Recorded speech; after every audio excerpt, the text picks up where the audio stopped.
प्रिय विद्यार्थियों, ऑनलाइन क्लासों के अंतर्गत आज हम लेकर चलते हैं सरल परिपथ का एक अन्य महत्वपूर्ण टॉपिक जो कि है आपका मीटर सीट। पिछले टॉपिक में जो है मैंने आप लोगों को बताया था व्हीटस्टोन सीट। तो मीटर ब्रिज जो है वो आपका क्या है कि व्हीटस्टोन सीट के सिद्धांत पर एक आधारित ऐसा उपकरण है जिसकी सहायता से हम अज्ञात तार का प्रतिरोध या उसका विशिष्ट प्रतिरोध जो है वो हम ज्ञात कर सकते हैं। दूसरा, इसकी सहायता से हम श्रेणी क्रम तथा समांतर क्रम संयोजनों का सत्यापन भी करते हैं। अब यहाँ पर सबसे पहले हम ये लेकर चलें कि इसका नाम जो है वो आपका मीटर ब्रिज क्यों पड़ा। इस सेट का मतलब जो है वो आपका होता है व्हीटस्टोन सेट, कि ये जो है वो आपका व्हीटस्टोन सेट के सिद्धांत पर कार्य करता है। अब दूसरा वर्ड जो है वो आपका होता है मीटर। तो इसमें जो हम तार को लेकर चलते हैं उस तार की लंबाई जो है वो आपकी 1 मीटर होती है, इसलिए इसको हम उपकरण को बोलते हैं मीटर ब्रिज या मीटर सीट। अब थोड़ा सा हम ये लेकर चलते कि जो मैंने पिछले टॉपिक में तुम लोगों को बताया था कि व्हीटस्टोन सीट, तो व्हीटस्टोन सीट में जो है वो आपका क्या होता है कि ये जो है वो आपकी प्रतिरोधों की एक ऐसी व्यवस्था होती है जिसके द्वारा हम किसी अज्ञात प्रतिरोध का मान जो है वो आपका ज्ञात करते हैं। यहां पर जो है वो हमने लिया ABCD, ये जो है वो आपका एक समांतर चतुर्भुज हुआ। इस समांतर चतुर्भुज की 4 संलग्न भुजाओं में क्रमशः जो है वो आपने P, Q, R और S इन प्रतिरोधों को जो है वो हम लगाते हैं।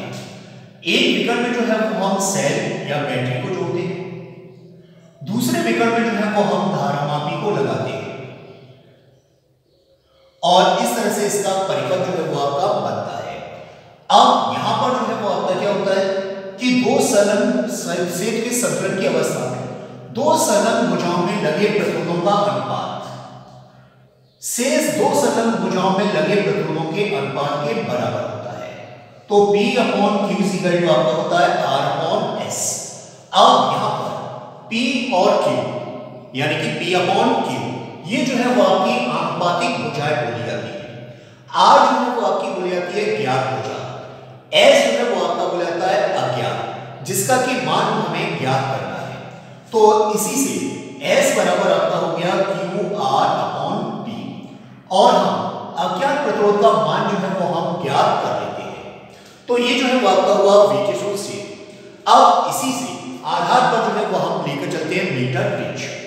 इस मीटर ब्रिज में जो है वो आपका क्या होता है कि ये जो है वो आपके लकड़ी के बोर्ड पर बना एक ऐसा उपकरण होता है जिसमेधातु की 2 L आकार की पत्तियां लगी होती है। एक L आकार की पत्ती हो गई ये, इसके साथ एक I आकार की पत्ती होती है, इसके भी 3 टर्मिनल हो गए और दूसरी L आकार की पत्ती जो है वो आपकी हो गई, इसके भी 3 टर्मिनल हो गए। अब ये टर्मिनल जो है वो आपका हो गया A और ये टर्मिनल जो है वो आपका हो गया C। A और C के बीच में हम क्या करते हैं, एक मिश्र धातु जैसे आपका होता है मैग्नेट या टंगस्टन, उसका जो है वो हम 1 मीटर एक समान व्यास का तार जो है वो हम लेते हैं।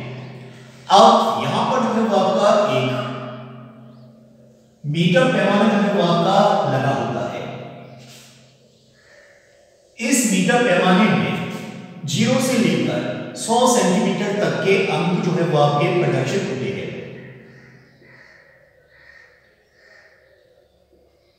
तो ये जो है आपका 1 मीटर पैमाना हो गया।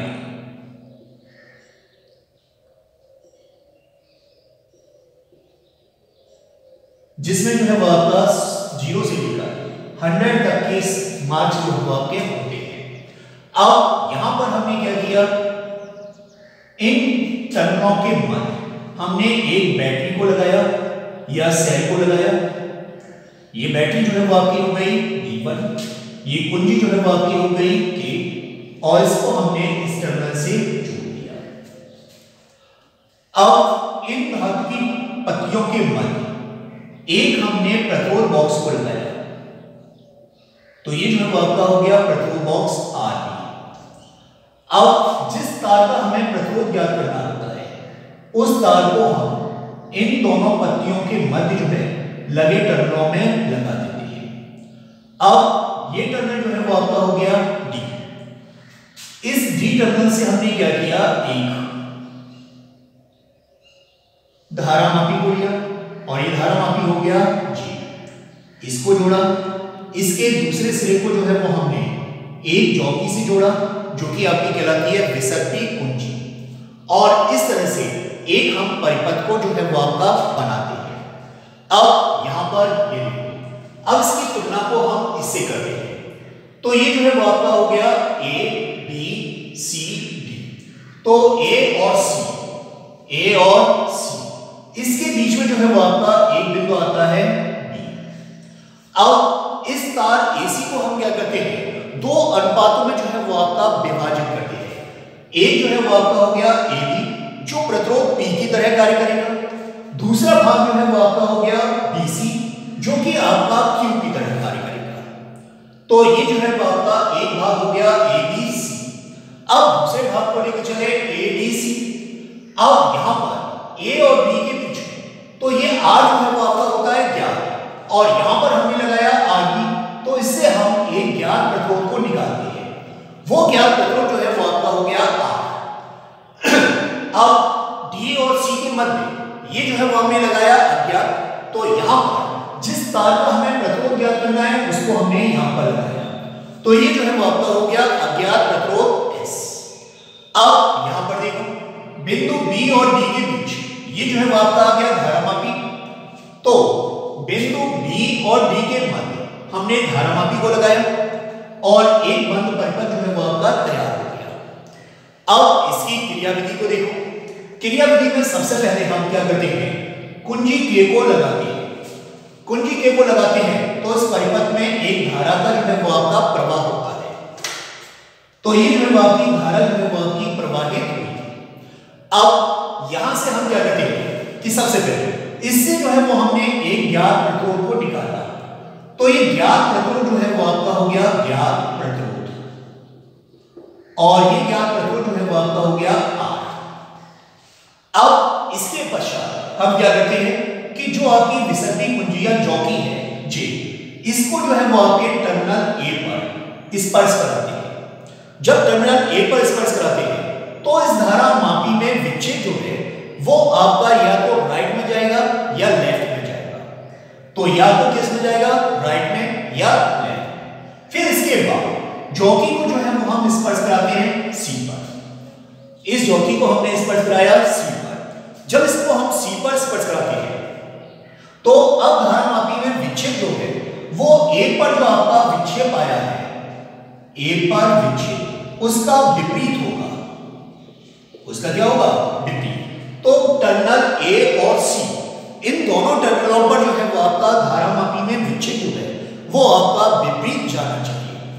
अब इसके बाद हम क्या करते हैं, इस जॉकी को बिंदु A से C की ओर धीरे धीरे इसको खिसकाते हैं, और खिसकाने पर ये जो है वो आपका बिंदु B पर पहुंचता है। और जब ये बिंदु B पर पहुंचेगा, यानी कि किसी एक ऐसी स्थिति में पहुंचेगा जब धारामापी में विक्षेप जो है वो आपका क्या होगा, शून्य। तो इस स्थिति को जो है वो हमें ज्ञात करना है, और ये जो है वो आपकी हो गई तार AB की लंबाई, और तार AB की लंबाई जो है वो हम ज्ञात कर लेते हैं L सेंटीमीटर। अब ये मीटर में माना है, तो ये जो है वो आपकी रिमेनिंग जो आपकी तार की लंबाई है ये जो है वो आपकी रह गई 100 माइनस L सेंटीमीटर। तो दो चीजें ज्ञात हुई, एक तार AB की लंबाई, दूसरे तार BC की लंबाई।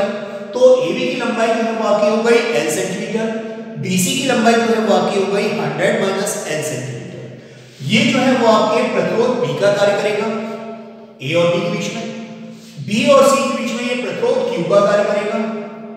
तो Q जो है वो आपका 100 माइनस L के बराबर हो गया, P जो है वो आपका L सेंटीमीटर के बराबर हो गया। अब यहां पर जो है वो आपका शून्य विक्षेप आ गया, तो ये जो आपका विक्षेपण है वो आपके संतुलन की स्थिति में हुआ। जब ये संतुलन की स्थिति में होगा तो P upon Q is equal to आपका हो गया R अपॉन S।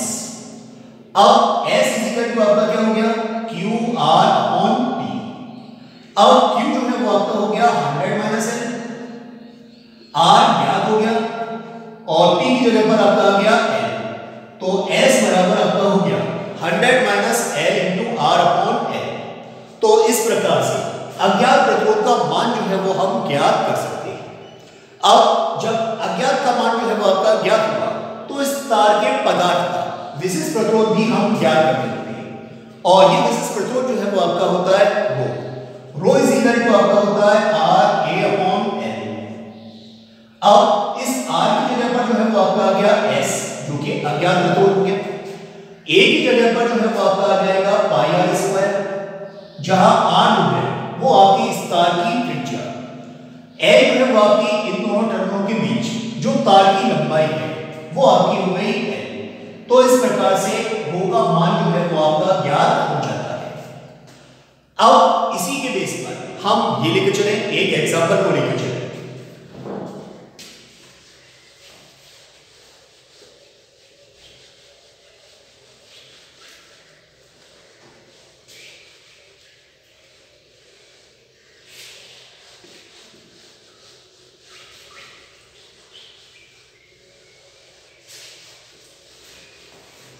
देखो इसमें हमने कह दिया कि 1 मीटर डिस्क को दे रखा है,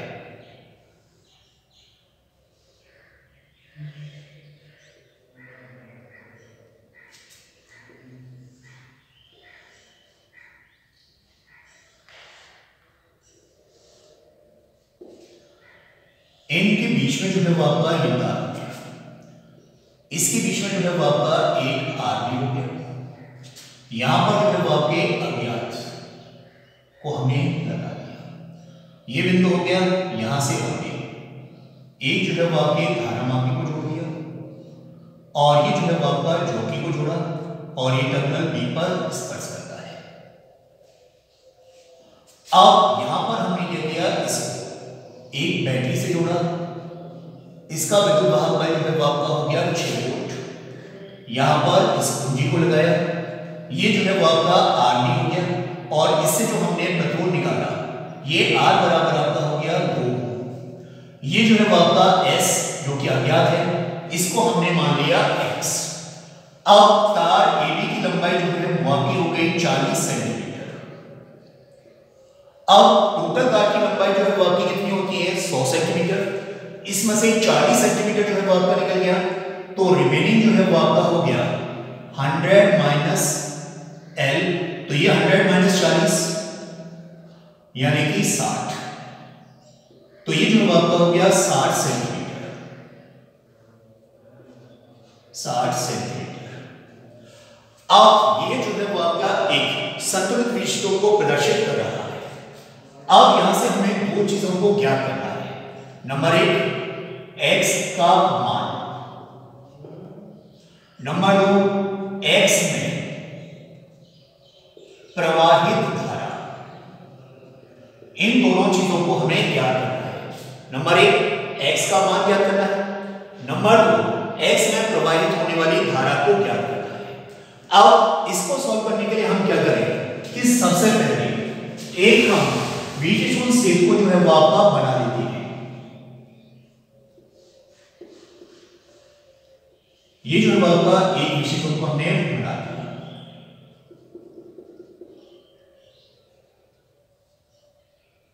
ये हो गया, ये A B C और ये D।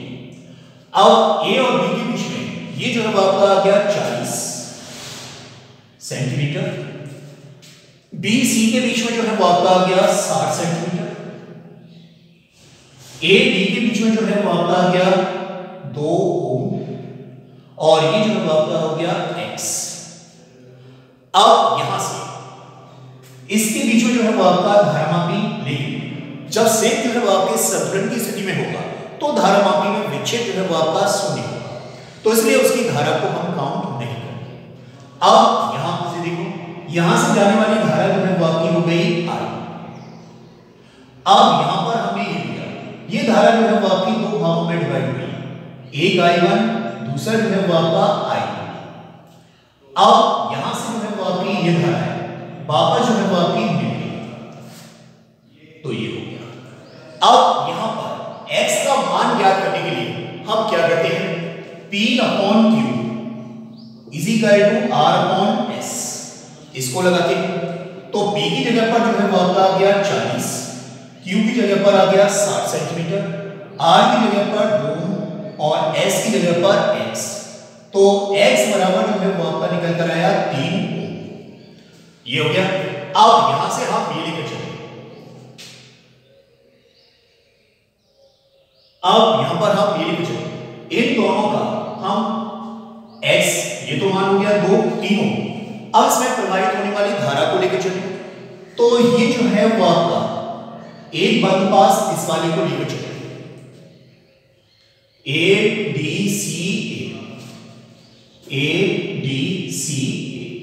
अब इस बंद पास में हम किरचॉफ के लूप के द्वितीय नियम को लगाएं, किरचॉफ के लूप के नियम को। तब यहां से जो है वो आपका क्या हो गया, ये धारा जो है वो आपकी हो गई I2 और ये धारा जो है वो आपकी इन दोनों में प्रवाहित हुई, तो ये धारा जो है वो आपकी हो गई 2 + 3 और ये जो है वो आपकी I2 और ये बराबर आपका हो गया 6 वोल्ट। तो I2 बराबर ये जो है वो आपका हो गया 6/5 यानी कि 1.2 और ये जो है वो आपकी एम्पियर। तो ये जो है वो आपका 1.2 एम्पियर की धारा जो है वो आपकी प्रवाहित हुई।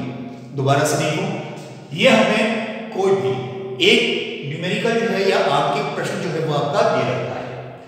इसमें जो है वो आपका क्या है कि प्रतिरोध बॉक्स से निकाला गया प्रतिरोध जो है वो आपका हो गया 2, अज्ञात जो है वो हमने लिया x। अब यहां पर संतुलन की स्थिति जो है वो आपकी बिंदु B पर मिली और इसकी लंबाई जो है वो आपकी 40 सेंटीमीटर। तो रिमेनिंग जो है वो आपका तार BC की लंबाई जो है वो आपकी हो गई 60 सेंटीमीटर। अब यहां से हमें ज्ञात क्या करना है, x का मान ज्ञात करना है। दूसरा जो है वो हमें ज्ञात करना है x में प्रवाहित होने वाली धारा। तो हमने क्या किया, इसके अकॉर्डिंग जो है वो हमने एक विकिरण सेतु को बनाया जिसके AB के मध्य जो है वो आपका आ गया 40 सेंटीमीटर, ये प्रतिरोध। ये जो है वो आपका BC जो कि आपका 60 सेंटीमीटर। अब इसके बाद A और B इसके बीच में जो है वो आपका आ गया R जो कि आपका हो गया 2 और इन दोनों के बीच जो है वो आपका निकल कर आया x। तो ये जो है वो हमें ज्ञात करना है। अब इसके लिए ये जो है वो आपका विक्षेप जो है वो आपका क्या हो गया, संतुलित की अवस्था में या शून्य हो गया। तब इस कंडीशन में संतुलन की अवस्था जो है वो आपकी क्या हुई, P/Q = R/S। तो P का मान जो है वो आपका हो गया 40 सेंटीमीटर, Q का मान जो है वो आपका हो गया 60 सेंटीमीटर, R का मान जो है वो आपका हो गया 2, x का मान हमें ज्ञात करना है।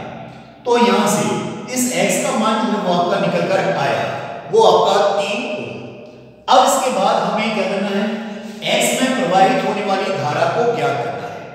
तो इसके लिए हमने क्या किया कि सबसे पहले ये जो आपका परिपथ दे रखा है, इस परिपथ में हमने एक बंद पास को लिया और ये बंद पास जो है वो आपका हो गया ADCA।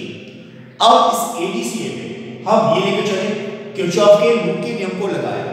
तो ये प्रतिरोध जो है वो आपका हो गया 2, ये जो है वो आपकी हो गई 3 ओम। अब इन दोनों में प्रवाहित होने वाली धारा जो है वो है आपकी I2 और यहां पर जो है वो आपका 6 वोल्ट की बैटरी जो है वो आपकी लगी है। तो यहां पर 2 और 3 ये दोनों जो है वो आपके हो गए श्रेणी क्रम में। तो टोटल प्रतिरोध जो है वो आपका कितना हो गया 5 ओम I2 और ये बराबर आपका हो गया 6 वोल्ट। अब यहां पर जो है वो हम ये लेकर चले, I2 बराबर आपका हो गया 6/5 और ये बराबर आपका आ गया 1.2 एम्पियर।